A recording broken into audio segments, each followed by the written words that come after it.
우리는 살아가면서 때때로 끝처럼 보이는 순간들을 경험합니다. 온전히 의지하고 살아왔던 사람과의 관계가 끊어졌을 때, 우리가 생각했던 그런 가치관이 완전히 무너져 내릴 때, 우리는 종종 허탈함과 혼란을 느끼죠. 붙잡고 싶지만 붙잡을 수 없고, 계속 이어지기를 바라지만 더 이상 이어질 수 없는 순간 앞에 섰을 때, 우리는 허탈함과 또 상실감을 경험합니다. 특히 우리가 의지했던 대상이 눈앞에서 사라져 갈 때, 그 상실감은 더욱 크게 다가오지 않겠습니까?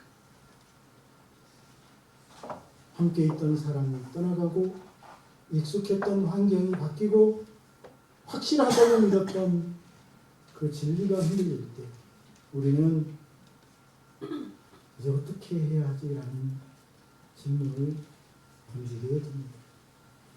신앙의 영역에서도 비슷한 순간들을 목격할 때가 있습니다.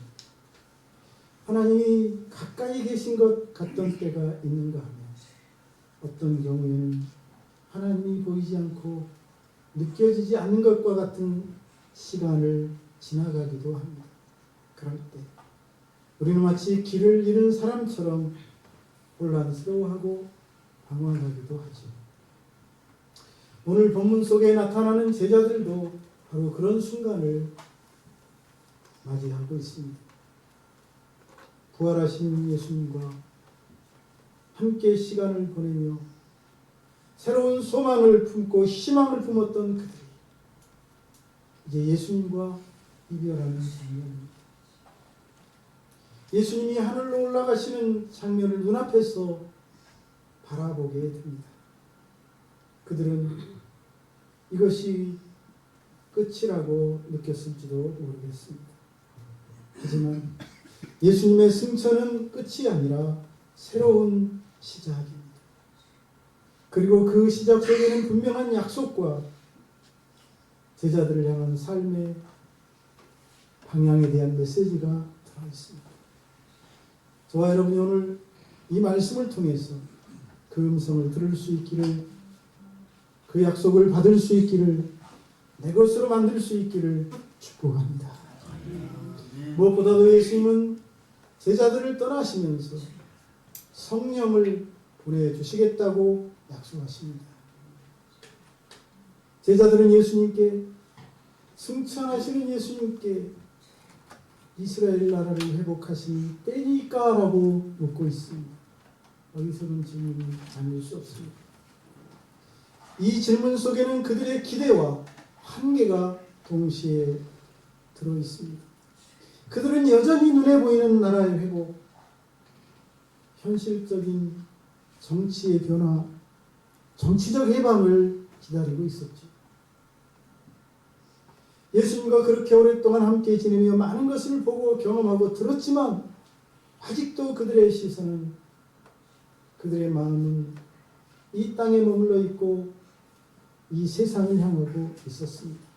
그런데 놀라운 것은 그럼에도 불구하고 예수님은 그들의 부족함을, 그들의 우매함을 탓하지 않으시고 책망하지 않으십니다. 아직도 그런 것만 신경 쓰느냐고 꾸짖지 않으시고 오히려 더 중요한 가르침을 주십니다. 그것은 바로 제자들을 향한 예수님의 사랑인 줄로 믿습니다. 연약함, 그리고 우매함을 드러낸 질문 앞에서도 주님은 그들을 내치지 않으시고 그들을 더 깊은 진리 가운데로 인도하셨습니다. 예수님은 때와 시기는 아버지께서 자기의 권한에 두셨으니 너희가 알 바 아니요 라고 하시면서 제자들의 관심을 조용히 내려놓게 하십니다. 세속적인 마음을 내려놓게 하시죠. 그리고 이어서 중요한 약속의 말씀을 주십니다. 오직 성령이 너희에게 임하시는 너희가 권능을 받고 라는 말씀. 성령을 보내주시겠다는 약속의 말씀이죠. 이 장면은 단순한 가르침이 아니라 제자들 향한 깊은 배려에서 나온 약속이요 준비인 것입니다.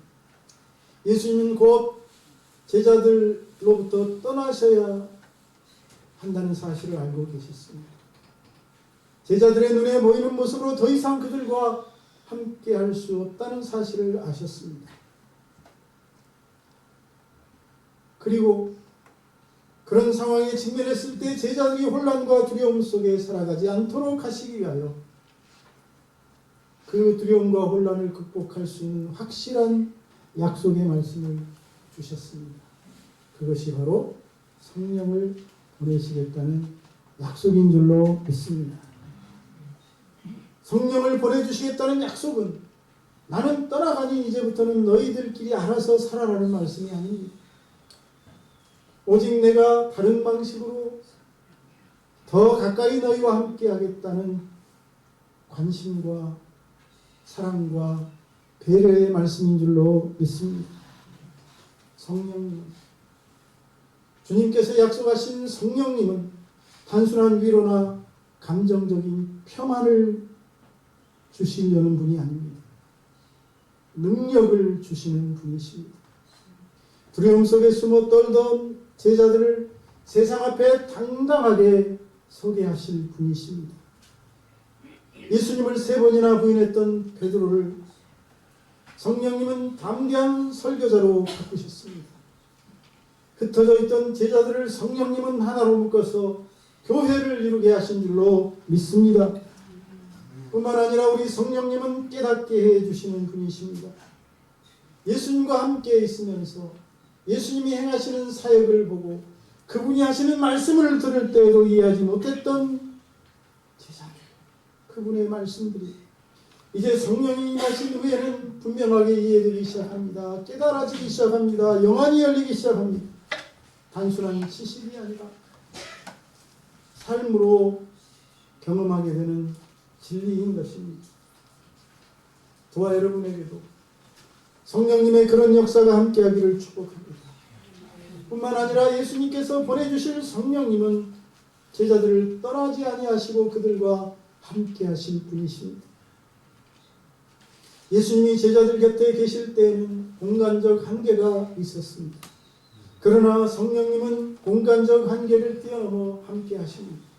각 사람의 마음 가운데 친히 임하셔서 그들이 어느 곳에 있든 어디를 가든 함께 하시는 줄로 믿습니다. 이것은 이전보다 더 깊고 더 친밀한 동행인 줄로 믿으시기를 축복합니다. 오늘 성령님이 저와 여러분의 심령 가운데 함께 하시는 줄을 보고 믿으시기를 축복합니다. 이 모든 약속에는 제자들을 향한 예수님의 세심한 사랑이 들어있습니다. 주님은 제자들이 감당할 수 없는 일을 억지로 맡기지 않으십니다. 반드시 그것을 감당할 수 있도록 먼저 능력을 주시는 분이십니다. 우리의 삶에서도 그러므로 이 약속은 동일하게 적용됩니다. 하나님은 저와 여러분을 홀로 버려두지 않으십니다. 우리가 연약하다는 것을 다 알고 계십니다. 우리가 참으로 무능하고 무력하다는 존재라는 사실도 알고 계십니다. 감당할 수 없는 현실 앞에 서면 두려워하고 무서워한다는 것도 알고 계십니다. 때로는 우리가 무엇을 해야 할지 모른 채 서 있는 어리석은 존재라는 것도 아십니다. 그럼에도 하나님은 우리를 포기하지 않으십니다. 홀로 버려두지도 않으십니다.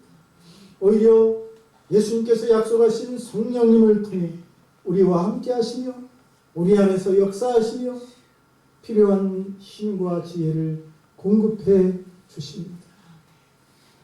그래서 우리가 넘어질 때에는 다시 일어설 수 있도록 도와주시고 앞이 보이지 않는 막막한 순간에도 영안을 열어 길을 보게 하시는 줄로 믿습니다. 때로 우리는 왜 이렇게 어렵지? 왜 나는 이렇게 부족하지, 미련하지라고 생각할 수 있습니다. 그러나 바로 그 순간에도 성령님이 여러분과 함께 하십니다. 우리 가운데서 일하고 계십니다. 우리 눈에 보이지 않을 뿐 멈추지 아니하시고 저와 여러분과 함께 하시며 저와 여러분을 위해 일하시는 줄로 믿으시기를 축복합니다. 우리보다 앞서 길을 가시며 우리가 쉴 곳과 머물 것을 준비하시는 분이신 줄로 믿으시기를 축복합니다. 그러므로 우리는 우리 눈에 보이는 현실을 바라보고 좌절할 필요가 없습니다. 우리가 직면한 환경을 바라보고 낙심할 필요도 없습니다. 우리의 부족함을 바라보며 포기하고 좌절할 이유도 없습니다. 내 상태가 중요한 것이 아니고 내 안에 함께 하시는 성령님이 중요합니다. 그분이 함께 하시기에 그 모든 상황을 극복하고 승리의 삶을 살게 될 줄로 믿습니다. 그러므로 이제 우리는 더 이상 혼자가 아닙니다. 따라합시다. 나는 혼자가 아니다. 왜 혼자가 아니죠?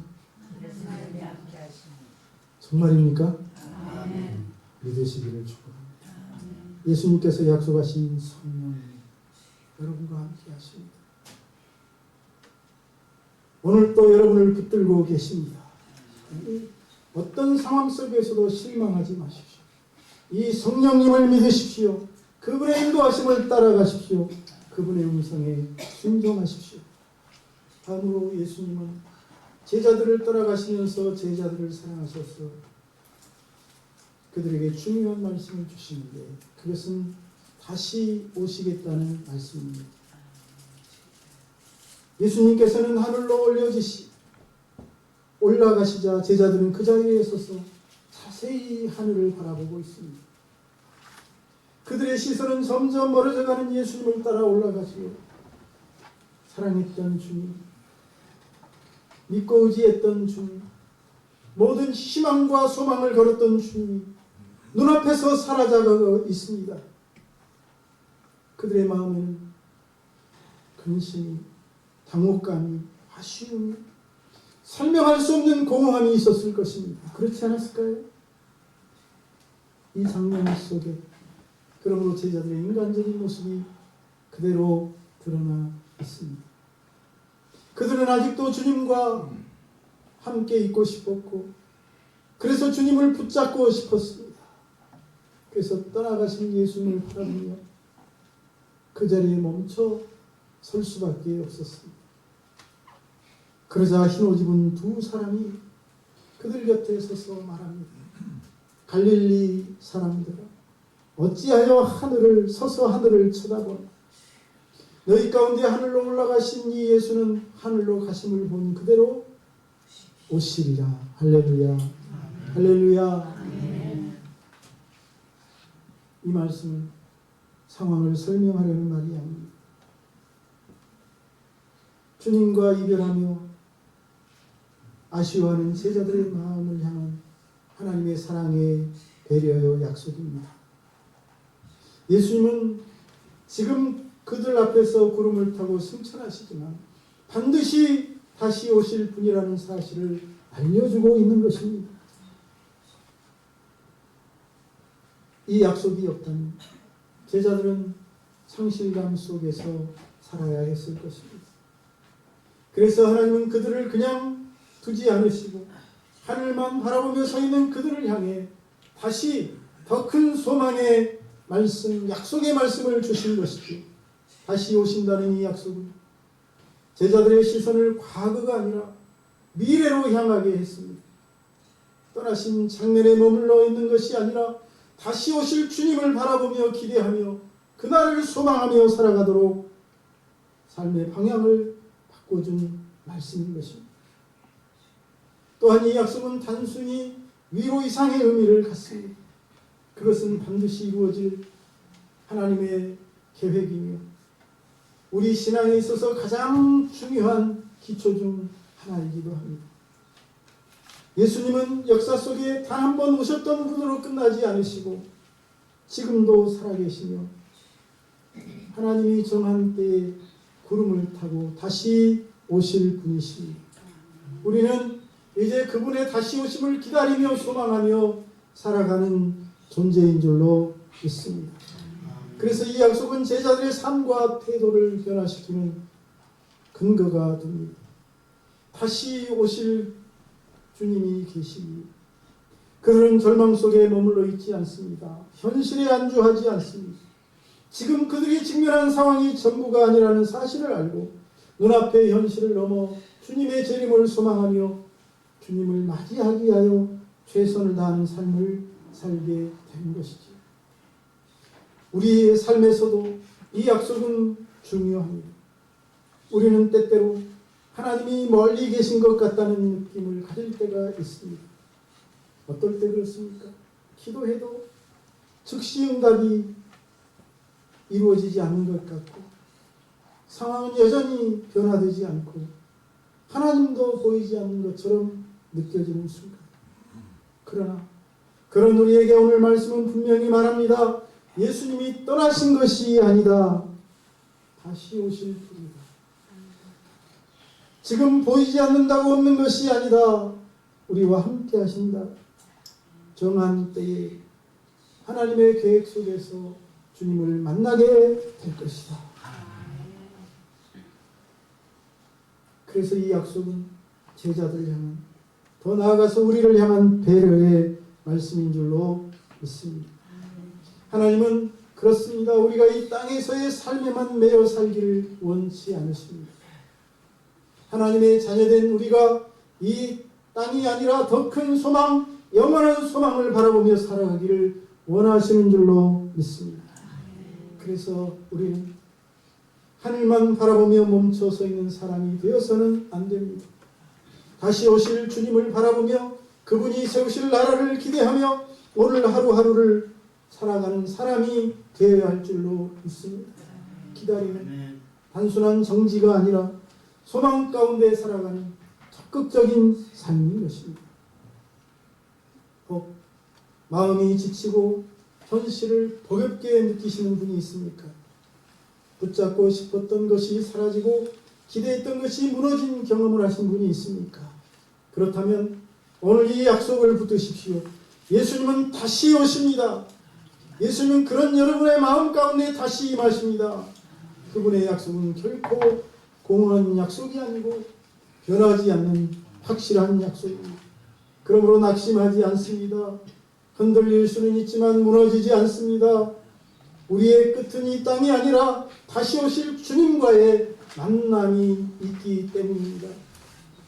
이제 우리의 시선을 단순히 하늘만 바라보고 단식하는 데서 멈추는 것이 아니라 다시 오실 주님을 바라보며 기대와 소망 가운데 돌려야 할 줄로 믿습니다. 우리의 소망이 우리를 다시 일어서게 하고 우리가 하루하루를 고난과 어려움을 이기며 살아갈 힘이 되게 할 줄로 믿습니다. 마지막으로 승천하시는 주님께서 제자들을 배려하셔서 사랑하셔서 그들이 앞으로 해야 할 중요한 일들을 말씀해 주십니다. 그것이 무엇인지를 직접 말씀하십니다. 예수님은 하늘로 올라가시기 전에 제자들에게 온 예루살렘과 온 유대와 사마리아와 땅끝까지 이르러 내 증인이 되라고 말씀하십니다. 이것은 단순한 당부가 아닙니다. 제자들의 삶 전체를 향한 방향 제시이며 그들에게 새로운 사명을 부여하는 중요한 말씀이기 때문입니다. 그런데 이 말씀을 받고 있는 제자들의 상태를 생각해 보면 이 사명이 얼마나 크고 무겁게 느껴졌을지 짐작할 수 있습니다. 그들은 아직도 완전히 준비된 자들이 아니었습니다. 완전히 무장된 자들이 아니었습니다. 여전히 두려움이 있었고 하나님의 말씀에 대한 이해도 부족했고 무엇보다도 지금 예수님이 그들 가운데서 떠나신다는 사실 때문에 흔들리고 있기도 했습니다. 하지만 그럼에도 불구하고 예수님은 그들에게 그 사명을 맡기신 줄로 믿습니다. 특히 제자들을 향한 예수님의 사랑과 신뢰가 들어있습니다. 완벽했기 때문에 맡기신 것이 아닙니다. 그들이 흠이 없기 때문에 맡기신 것이 아닙니다. 그들이 능력이 있기 때문에 맡기신 것도 아닙니다. 사랑하시기 때문에 맡기셨습니다. 네가 나를 사랑하느냐? 베드로에게 3번이나 물으시더니 내 안을 치라고 말씀하신 것처럼 말이죠. 부족함 속에서도 제자들을 사용하시고 연약함 가운데서도 그들을 통해 역사하시겠다는 주님의 뜻이 드러난 장면입니다. 예수님은 막연히 열심히 살아라고 말씀하지 않으십니다. 구체적으로 이처럼 방향을 알려주셨습니다. 예루살렘에서부터 시작해서 유대, 사마리아, 땅끝까지 라는 이 흐름은 복음이 퍼져나갈 길을 분명히 보여주셨고 주시는 말씀입니다. 그리고 그들이 그 흐름을 읽고 어디서 어떻게 일해야 할지를 깨닫게 해주시는 말씀인 줄로 믿습니다. 그러므로 이 말씀은 제자들에게 큰 위로의 말씀입니다. 무엇을 해야 할지, 지금 어떻게 해야 할지 몰라 막막해하고 있는 상황 속에 있는 그들에게 새로운 삶의 방향을 제시하고 있기 때문입니다. 그들을 그런 상태에 버려두지 아니하시고 그들이 해야 할 일을 구체적으로, 그들이 가야 할 방향을 구체적으로 가르쳐 주셨기 때문입니다. 그렇습니다. 주님은 우리의 삶을 혼란 속에 방치하고 버려두시는 분이 아니십니다. 언제나 구체적으로 방향을 제시해 주시는 분이심을 믿으시기를 축복합니다. 특별히 여기 증인이라는 표현이 중요합니다. 증인은 어떤 사람입니까?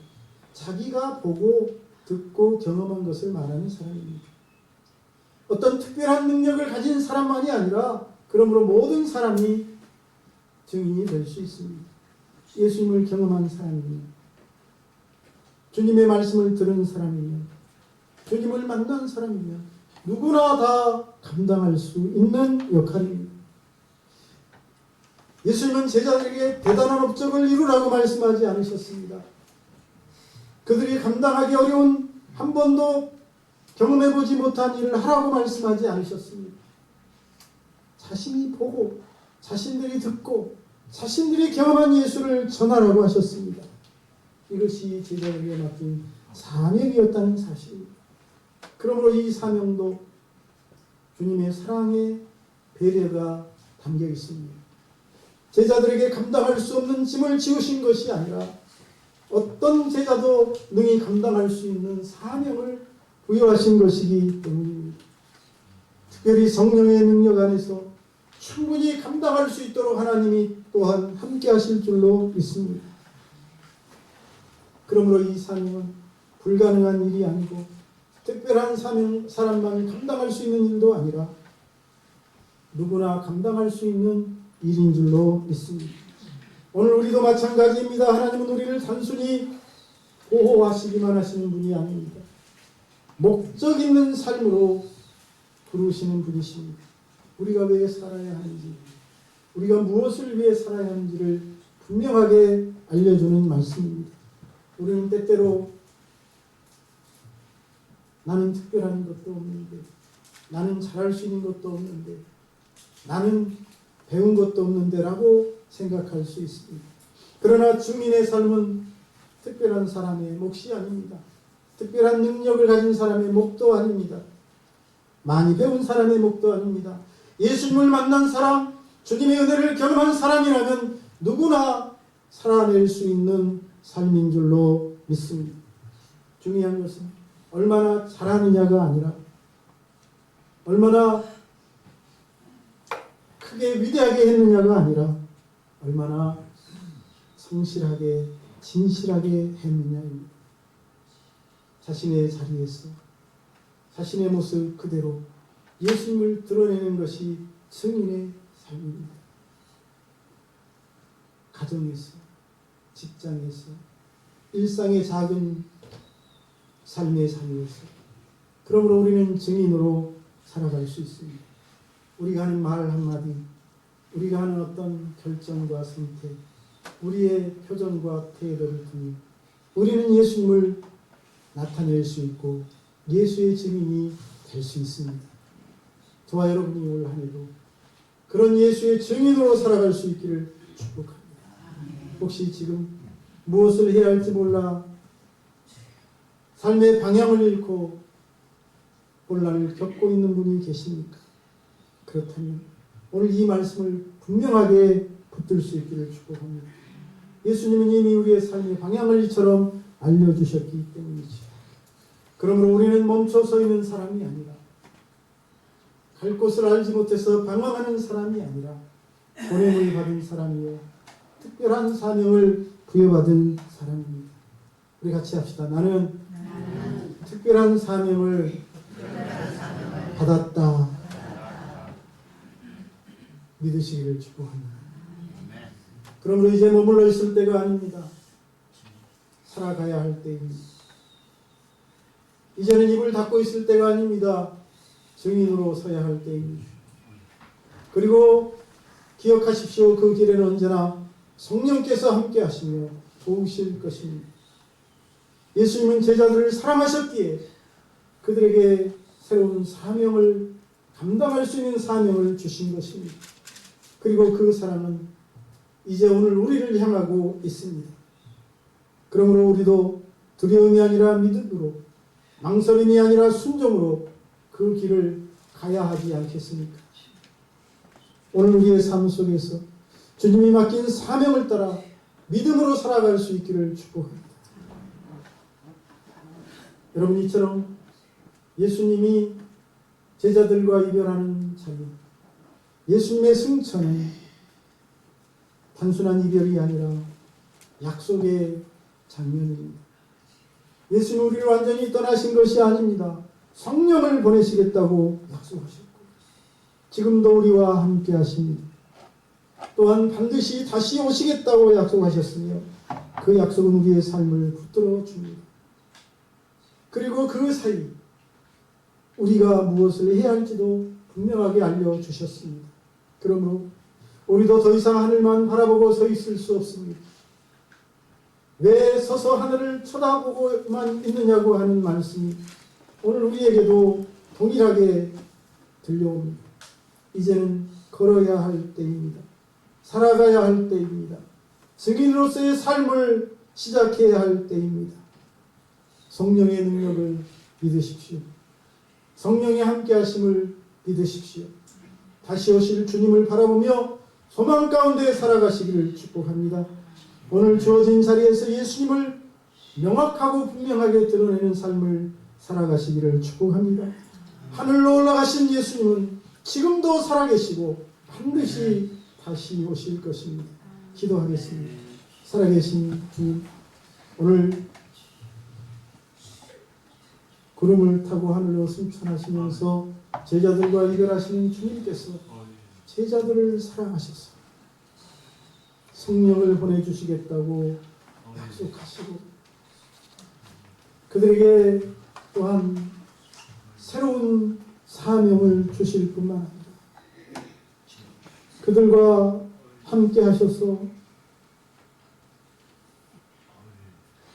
다시 그들 앞에 나타나실 것을 약속하시는 말씀을 통해서 우리도 소망을 갖게 해주시니 감사합니다. 우리도 하늘만 쳐다보고 있는 존재가 아니라 이제부터 주님께서 제시해 주신 그 사명을 붙들고 감당하며 살아가는 성도들이 되게 하여 주옵소서.